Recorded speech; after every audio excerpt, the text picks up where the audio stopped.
Hey guys, I'm back here with a 2014 Equinox. I was running kind of rough, some hesitation at stoplights or stop signs. It feels like it's going to shake.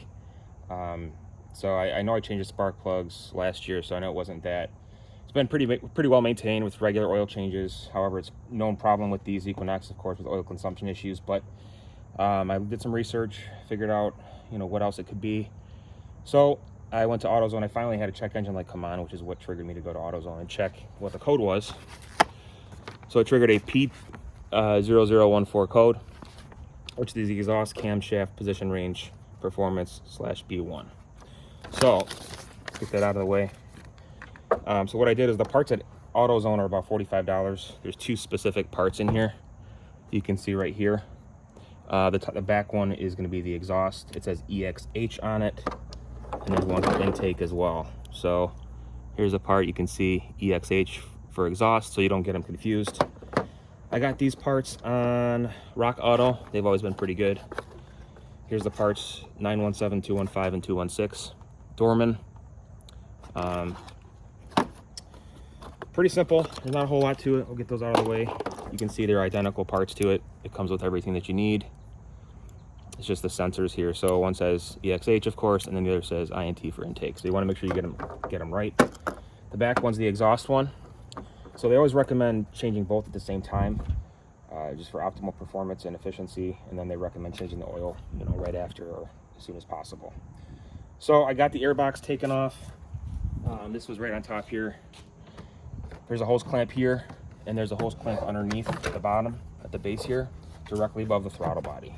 Just use a flathead screwdriver, one there underneath, and then you just pull it straight up. It sits on these posts, so you can see one post, and then back here is where it sits on. So you just gotta pull straight up. And then finally, I took off this piece here too. This is for the side of the intake. It goes right here in the hose. I just take this off and then clean this out with some carb cleaner or whatever, with some Q-tips, and get down in there. Just to clean it off. It can't hurt to help clean it since you already have it off. And then also with the side here is where it goes in, so I'll clean that as well.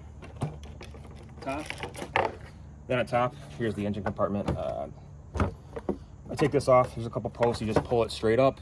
Of course, you got to take the oil filter cap off first, and you got to put it back on so nothing gets in it or you don't lose it. With this one, there's 3 posts that connect to it: 1, 2, and 3. So again, you just pull it straight up. So you have room to work with. As far as these, what I'm going to use for that is a 10mm socket with an extension. There's one screw or one bolt per solenoid, and then I also have a pair of flat needle nose pliers with some gripper on the end of it if you need to pull it out. So this one came up pretty easily. Just kind of wanted to show you how it looks. So obviously I take my socket, loosen everything up first, set the screw out of the way.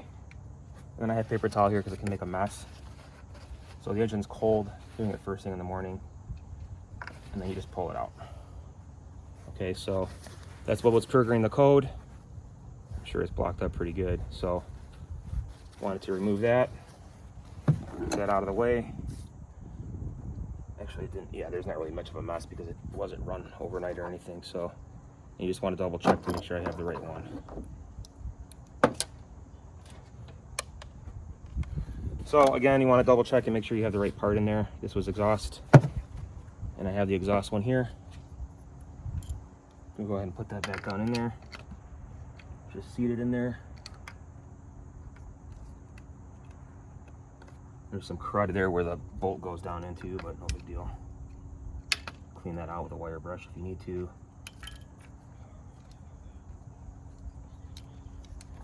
And the screw can kind of be a pain because it's deep down in there, so you want to make sure it's probably easier just to put it on first and then put it down.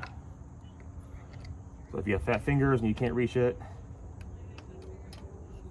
it sets right in place. Got my 10mm. I just spin this to tighten it. Hand tighten it first.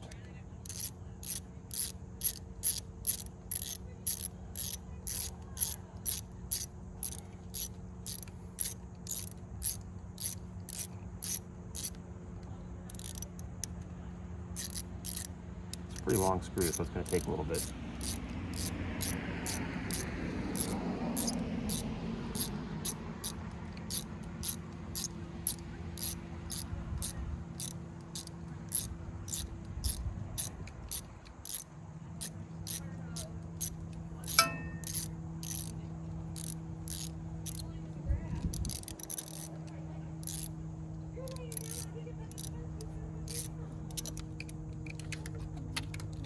Okay, so that should be good. Just double check and make sure it's tight, which it is. And that's how you replace it. And then the intake one, do the exact same procedure, and that's pretty much how it's gonna go. Thanks guys for watching. Enjoy, subscribe, and stay tuned for more videos.